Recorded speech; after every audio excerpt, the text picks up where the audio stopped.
Thank you very much for joining us. So, nearly 24 hours since the President's announcement, are international travel partners indicating strong interest, or is the fact that a lot of our key countries are battling a second wave dampening any interest?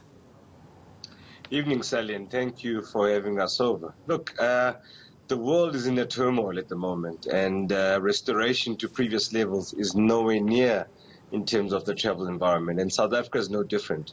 I think what South Africa has done is to signal some clarity in terms of its own kind of policies, in terms of its immigration status.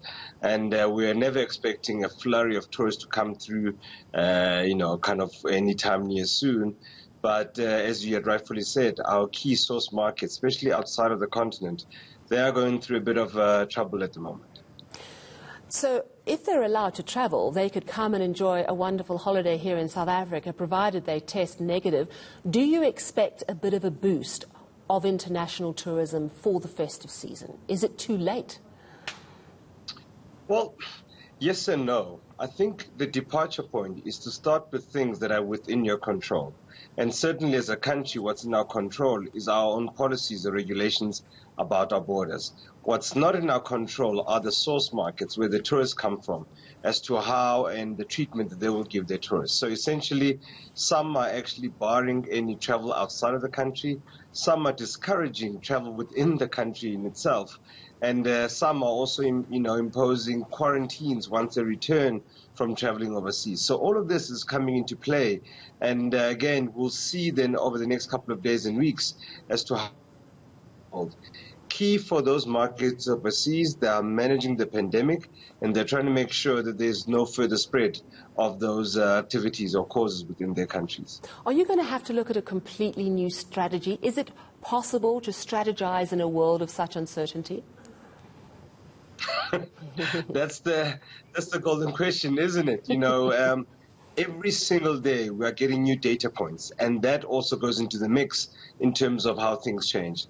The key is to be agile. The key is to be kind of being able to pivot, as they say, as quickly as possible to the new areas over there.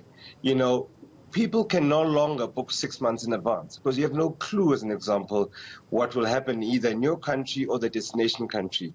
So we'll see the booking windows closing quite tightly, and until and unless we get a bit of a stability, if I can call it, globally around the pandemic, whether it's a vaccine or having some sort of breakthrough, you are going to see this instability kind of moving in and out all the time. What we have to do, as like many other countries around the world, we have to take care of ourselves for the foreseeable future before things start opening up.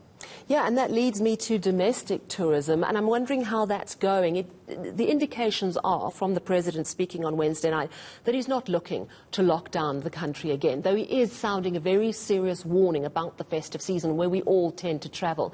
I'm wondering if you've seen a really strong uptick in bookings, perhaps so many of us just wanting to get away from home after the cabin fever of lockdown.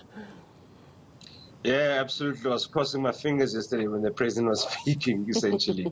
You're absolutely right. The recovery of the sector is going to be led first inside out. Led first by domestic, then regional, then international.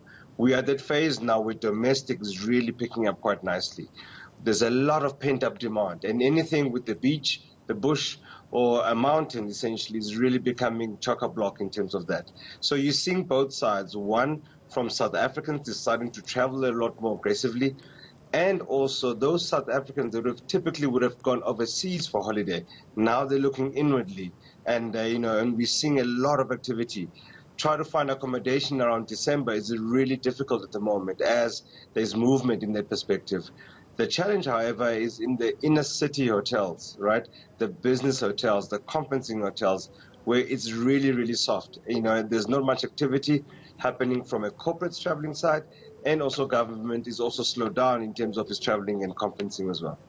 All right, well, thank you very much for that comprehensive update on where we are with tourism. That was Sisa Ntshona, CEO of SA Tourism.